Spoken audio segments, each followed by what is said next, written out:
Hello children, you're welcome to today's lesson on English language study. Today we are looking at use of comma and apostrophe. Use of comma and apostrophe. At the end of the lesson, you should be able to define punctuation signs. It's also called punctuation marks. You identify comma and apostrophe and you should be able to use them in sentences. Now, punctuation signs are special signs and symbols. They are used to make our writings meaningful. Punctuation signs, special signs and symbols used to make our writings meaningful. If you're writing or when you're reading a book, you notice some small signs. Sometimes the signs are on top, sometimes they are below, sometimes they are by the side. Those small signs you see are called punctuation marks. So we're looking at two of those punctuation marks, that is the comma and the apostrophe. Let's start with the comma. This sign you're seeing here, this red sign, is what you call the comma. This is the comma sign. And remember I told you those special signs and symbols are called punctuation marks. Now, when do we use the comma? We can use the comma to separate words in series of 3 or more items. That means you have like 3 things you're talking about or more.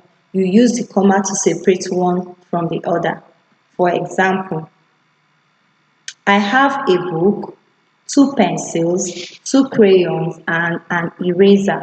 You see, I have 4 things I'm talking about: book, pencil, crayon, and eraser. You use this comma to separate these items.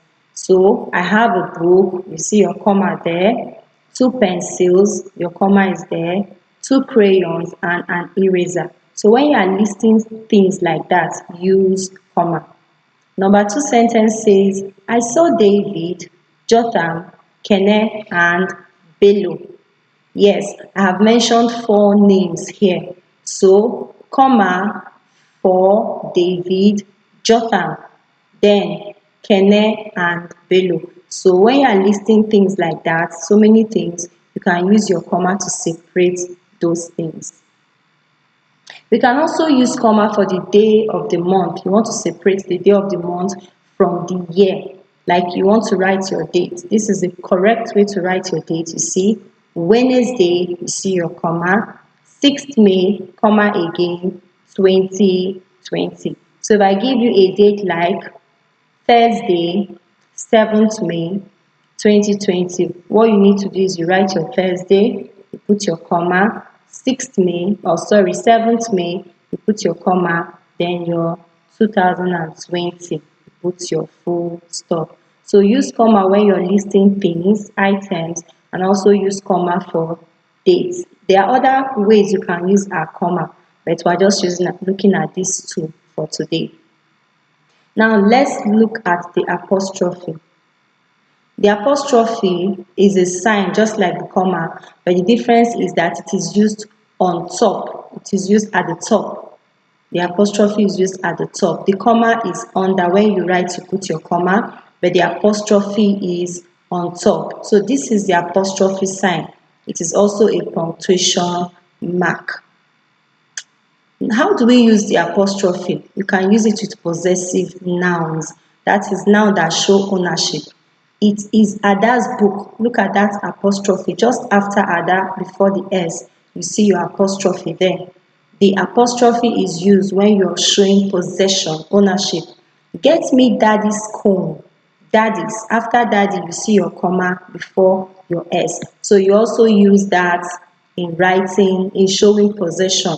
The last one says, she took the teacher's pen. You see your comma again. Sorry, your apostrophe again. So the apostrophe can be used to show possession. It's used with possessive nouns.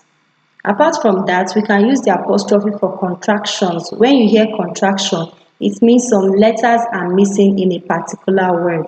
For example, I wasn't around last week. This word wasn't shows that something is missing.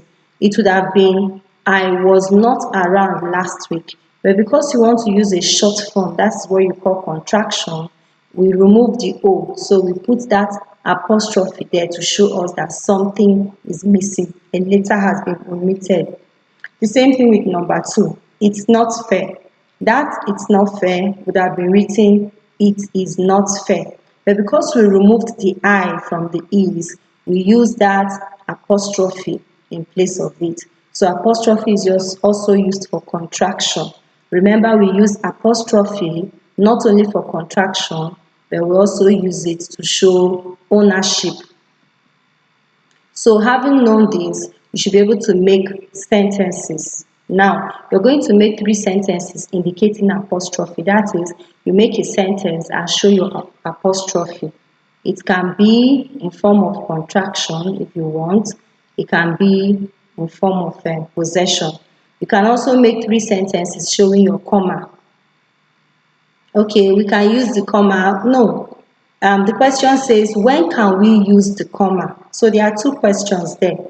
Tell me when to use the comma, then give 2 instances. That means you're going to make 2 sentences.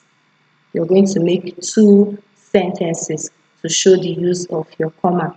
But first of all, you have to tell me when we can use the comma. Just make a sentence telling me when to use the comma. Then you give me 2 sentences to show what you have made. Thank you very much for listening. Do have a beautiful day ahead.